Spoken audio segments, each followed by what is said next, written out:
When you come into the world, we take on the identity of those who are more powerful than us. What we're looking for is a kind of person who is looking for meaning. What's the meaning of life? Why am I here? Well, good morning, good afternoon, good evening, whatever time you may be watching this. This is the Sunday Conversation today, again from Tall Timber Ranch. I'm Alan Masters. So, I talked to my dad the other day, and he told me to send you his condolences. Yes. He says he sends his condolences because he's been telling you for 50 years that you were going to lose a loved one, America, if you're not careful. Is 50 years long enough? Half a century? He's been saying the same thing over and over again.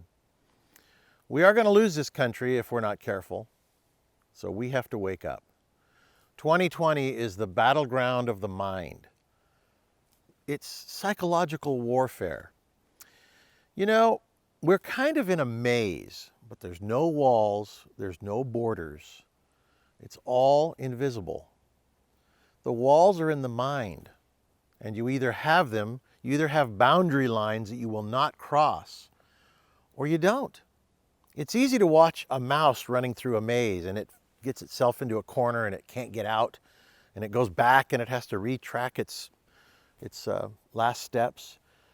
But in your mind, there's no walls. It's all invisible.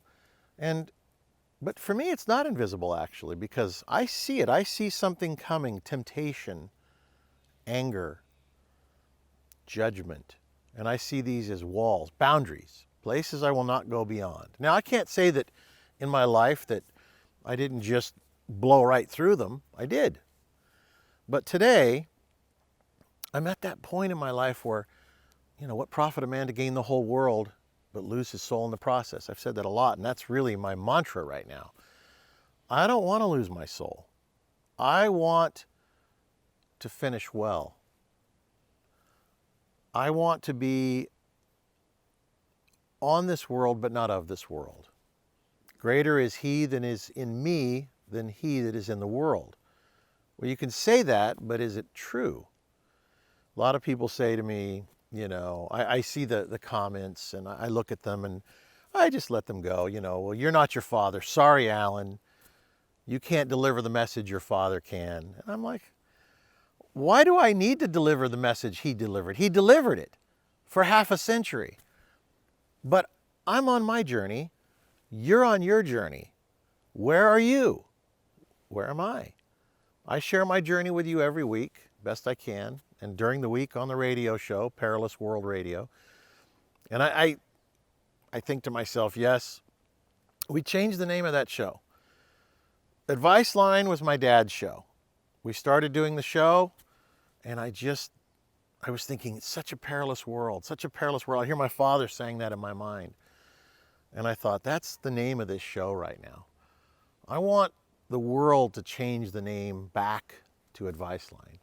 But right now, it is a constant reminder of the perilous world that we live in, of the maze that we're in, the maze with no walls, the invisible maze, because we need to be reminded of it constantly.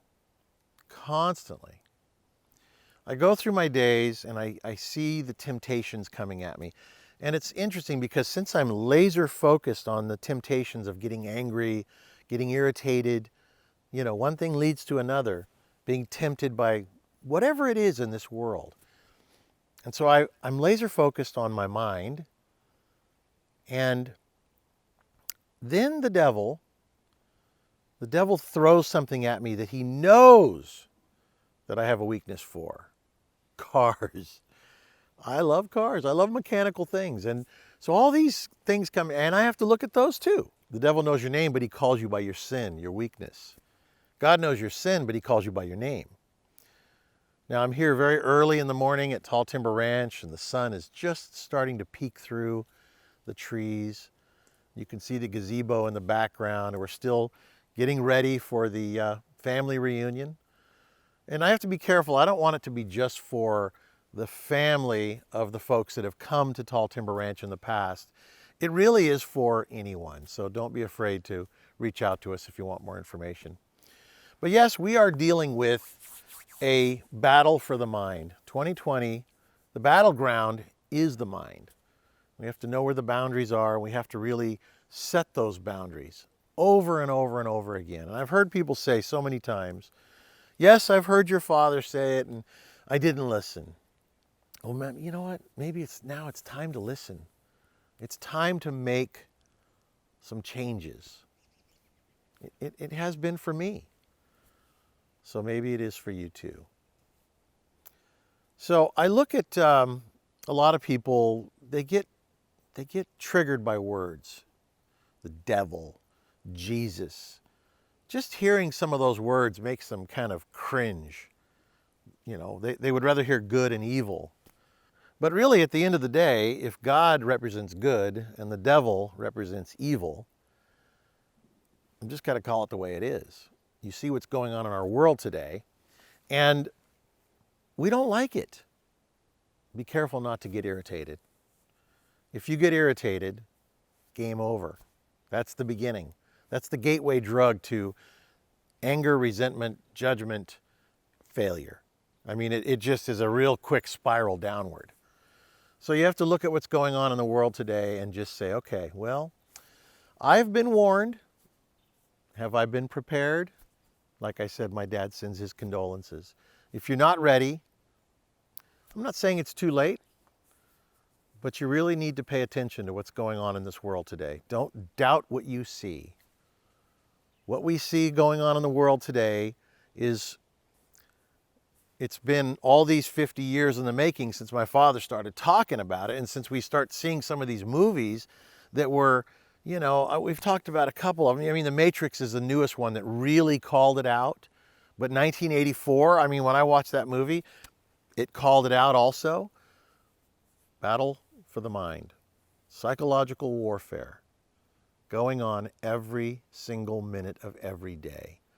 I have a few friends that got the COVID virus, the COVID whatever it is, the Wuhan sickness, the sickness that came over from China. I want to make sure I always call that out, because how soon we forget, and eventually it'll get to the point where you'll just think it's just another common cold, and we'll forget that, no, this was part of the war, and we must not forget it.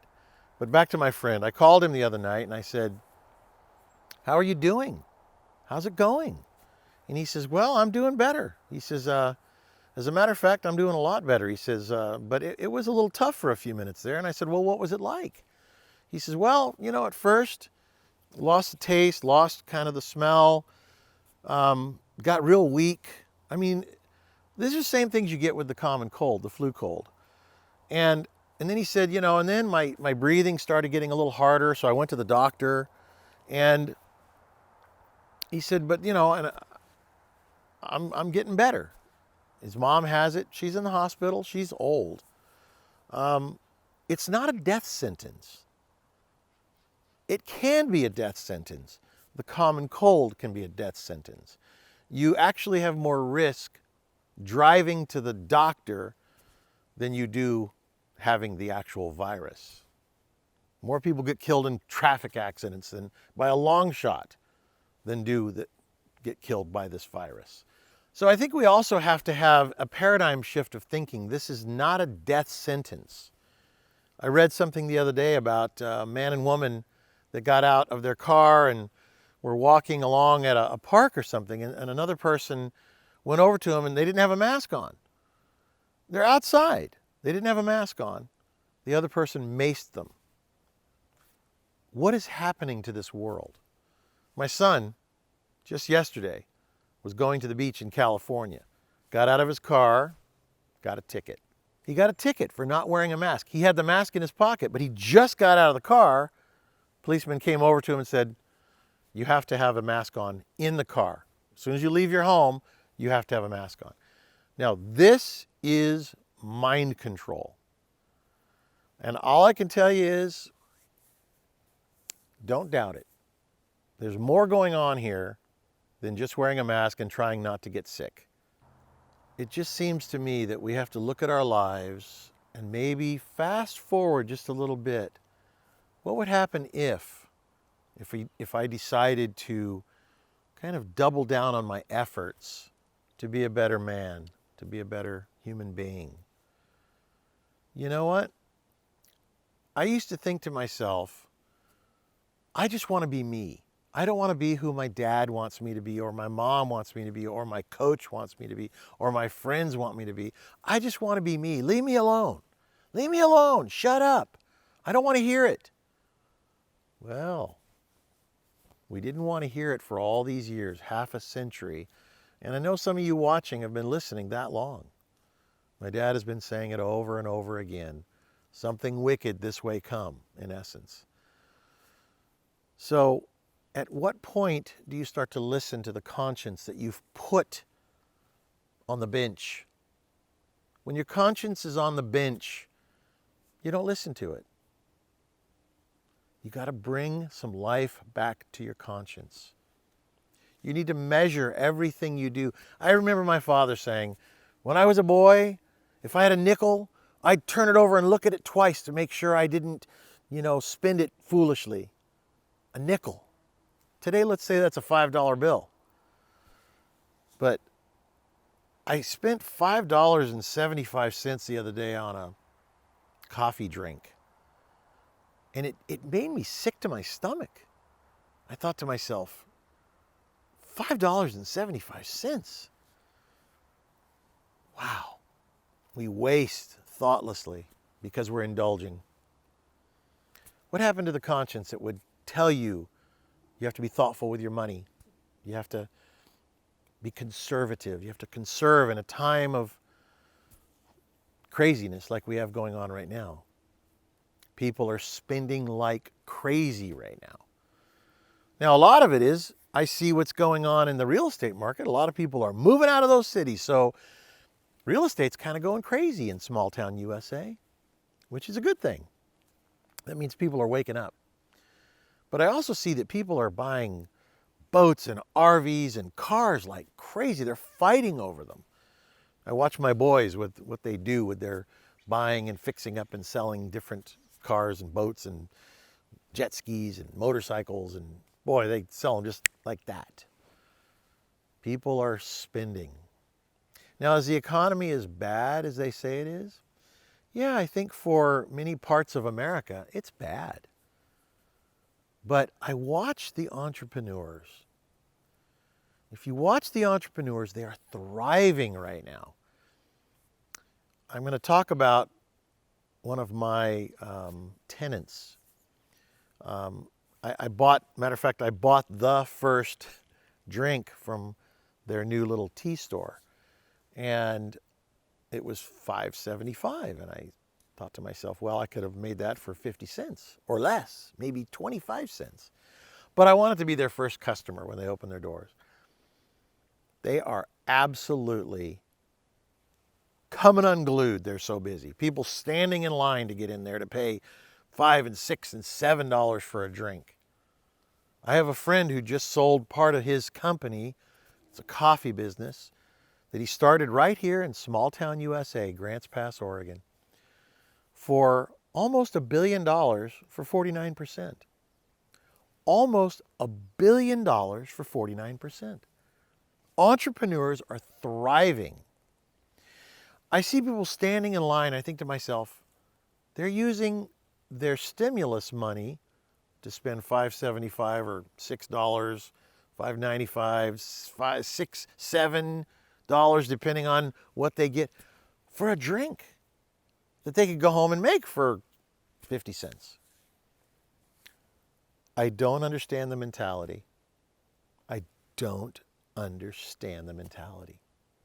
The problem is our country is asleep. The hypnotic states of Americans. My dad wrote the book 10, 15 years ago. Again, he's been saying this for 50 years. Wake up, America. If we don't wake up before it's too late, there's nowhere else to go. Wake up, stand up, speak your mind, learn how to be clear thinking. It's great. You have to remove the junk, though. You've got so much. I had so much stuff that I had to move it out of the way. How do you do that? The meditation exercise, of course. You have to be religious to it. And then I was driving on the way here and I thought to myself, man, I wish I could just pull over and meditate real quick. You know what God put in my heart? You can meditate while you're driving. It's not like you have to close your eyes and go into this trance-like thing. It's just simply tapping into your higher nature. Tapping into it. And I thought to myself, yeah, I can just simply, because as I've been doing this for a while, I can just simply push the thoughts. And it's not even pushing, it's really just clearing my mind. And I realize after all these years, it's called the concentration meditation exercise, right? I've grown some mental muscles. All my life I was a mental weakling because life happened and it happened to me and I had no control. Today, I have some mental muscles. I can actually say no. No to those thoughts. No to the anger. No to the judgment. I can see it and say, oh no. No, no. Just like correcting my grandson. He did something the other day and I said, that's enough. Now don't you do that again. And he looked at me with attention. And I think that's the same way I have to correct my own self, my lower nature, like it's a little boy doing something naughty. So I started out saying, my father sends his condolences. And it was probably a little bit strange. But the reason why is because a dear friend of mine passed away just yesterday. His name is Regis Philbin.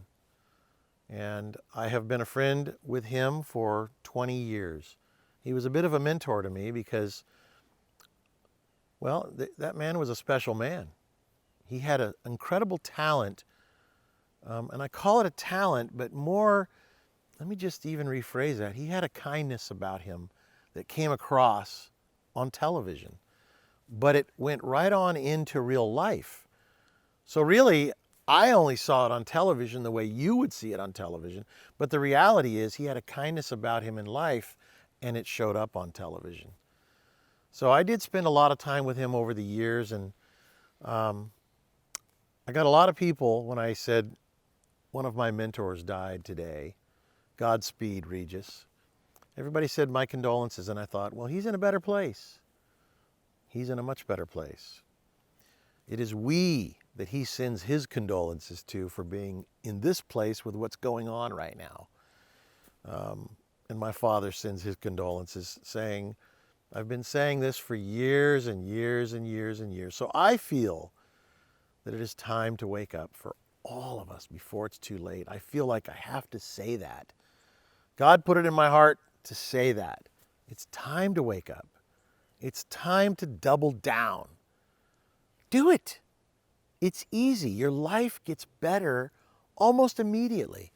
And yes, you can live in that meditation state.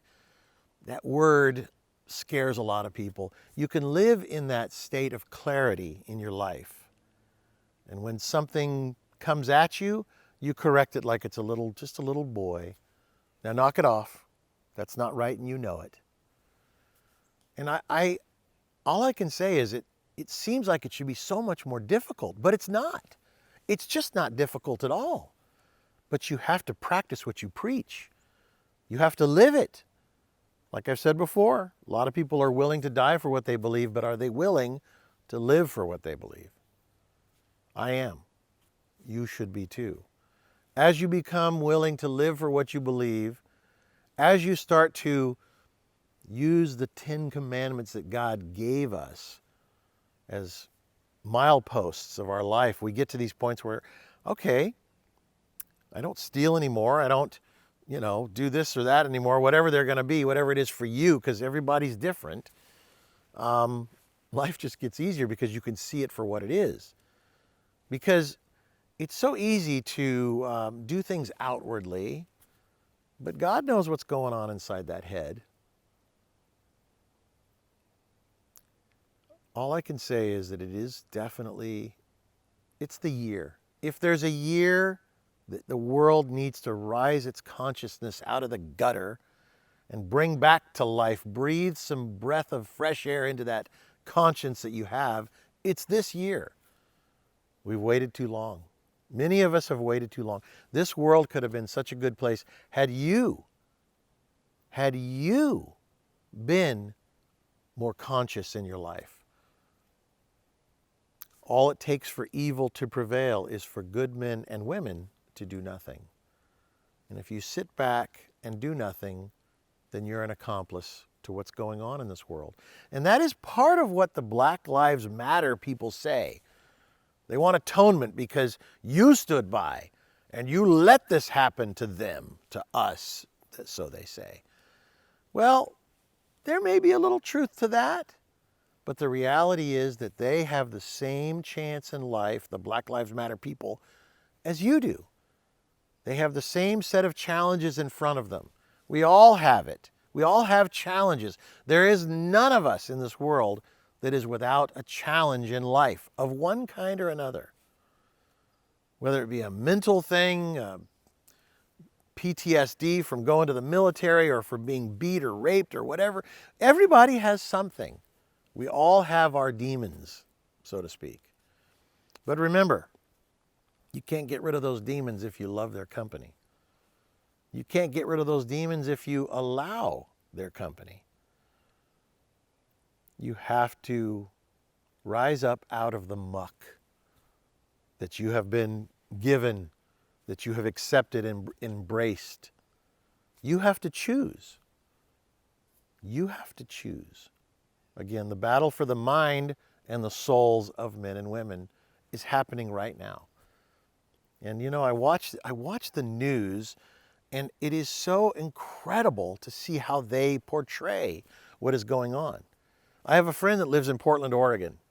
I went to high school with him, so I've known him, 45 years. And he has an airplane. And he flew over Portland, and he keeps on flying over Portland. And he's like, these riots that are going on, he says, on the news, it looks like the whole city is coming apart. He says it's just a little tiny space, a couple of blocks, just like in Seattle, what you saw there, it was 3 city blocks, but boy, on the news, it looked like the whole city, Rome was burning. Now, Minneapolis, another story, that city did burn. But the news does not tell the truth. The news does not portray properly what's really going on. You look at guys like Tucker Carlson over at Fox News, and boy, they are after him. They want him, they being the dark side, the swamp creatures. They want him so bad because he is a fantastic news guy. He brings the news, and then he also gives you the psychology behind it, some of the history, so that you can make a clear decision on your own what's going on. But they don't like that. So they silence people like Prager and even us. We had one radio station out of New Jersey that made a phone call and said, yeah, we don't like what you're talking about. We have a lot of ethnic people that are listening, and you're talking about Black Lives Matter in a negative way. And I'm like, yes, we are. And we're going to keep doing that because we don't agree with what they stand for. That's a Marxist organization. And guess what? So normally there's contracts, and I really want to say this. Normally there's a contract where you have to go at least another 30 days because they want to collect their money. And then they also have to have time to replace the show. But in this case, and I was going to talk about it on the radio the next day, the same day they said, okay, today was your last day, because they know I have a voice and I'm going to use it. If you don't stand for something, you'll fall for anything. So they're trying to silence those that tell the truth. So there needs to be a lot of us. You look at what's happening in social media. Boy, they're changing that social media so fast. It used to be that it was a platform for the people. Not anymore. It's controlled now. You are controlled. You're being listened to. You're being silenced. You're being edited. You're being controlled through social media. The sad thing is we're addicts to it now. We're addicted to the whole thing. Middle of the night, I got to see what's going on. Middle of the day in your work, I got to see what's going on. I got to respond. People cannot stop themselves. They cannot stop themselves. They're addicts. We're addicts to the FOMO. You know what that means? Fear of missing out. FOMO. Fear of missing out. Seeing what our friends are doing. It's because we are hollow. We're just shells. We're just puppets.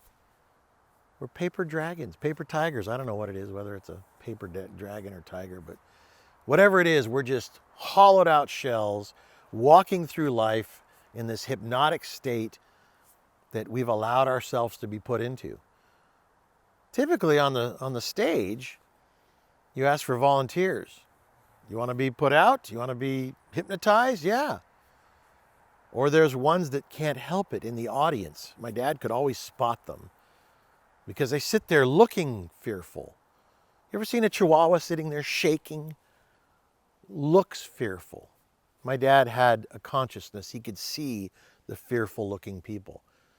So you're either fearful or you're a subject willingly.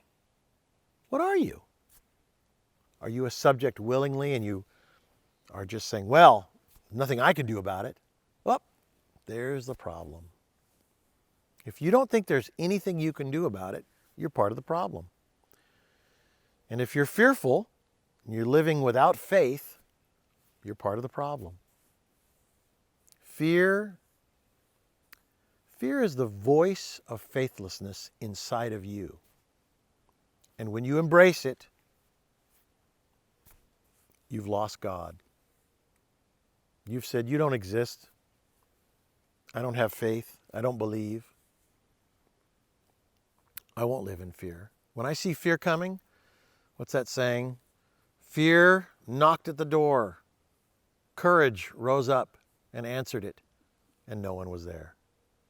The reason why, if you have courage and you doubt the doubt, it's an interesting thought. I doubt the doubter. I doubt my fear. I doubt that lower nature. I say, nope, I don't trust you. I have faith in my Creator. But I stand up in courage and I move forward with faith. One of my brothers said to me, you wanted to do that. And I said, no. Want is an interesting word. I did a whole talk. You should look it up. It's called I Don't Want to Be Here. And everybody was like, well, I got to watch that video. No, I don't want to be here. I'm compelled to be here. I know it's the right thing to do. There are many things that I don't want to do. I don't want to clean the toilet, but it needs cleaning, so I'll do it. I don't want to do it, but I'll do it because it's the right thing to do, whatever it is. You need to understand that if you have clarity, if you have a higher nature working in you, you will make different decisions. If you're just an animal, then you'll just move on to the next fix. Move on to the next emotional reaction. I don't want to live in my emotions. My emotions should not drive me. My higher nature, my faith, understanding, and my guidance system given to me by my Father in heaven should guide me in my life and move me forward. I don't want to be here. I don't want to. But then again, I know it's the right thing to do, and I want to do the right thing, so I get up early. I woke up at 4 o'clock this morning saying, what should I talk about? What should I talk about, Lord? And I'm talking to some trees. And I thought to myself, I got to figure out something to talk about. And every time, every Sunday, I don't know what I'm going to talk about. But usually on the way here, or while I'm here, wherever here is to do this talk, God puts in my heart a subject. And today, it was psychological warfare, a battle for the hearts and minds of men. We are in the midst of that battle right now.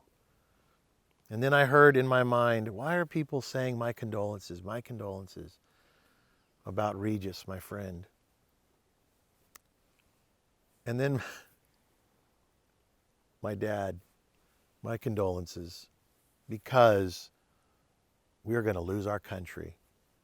And a lot of people are worried about my dad, but I'll tell you, my dad's worried about you. Don't worry about him. He's worried about you. And he thinks about you guys all the time. And he'll be back. He'll come and talk. I'm pretty sure, here in the near future, that maybe at the family reunion, but if not there, at the seminar in September. And it's going to be very helpful for you guys to let us know if you would like to come, so that we can prepare to make sure there's enough food and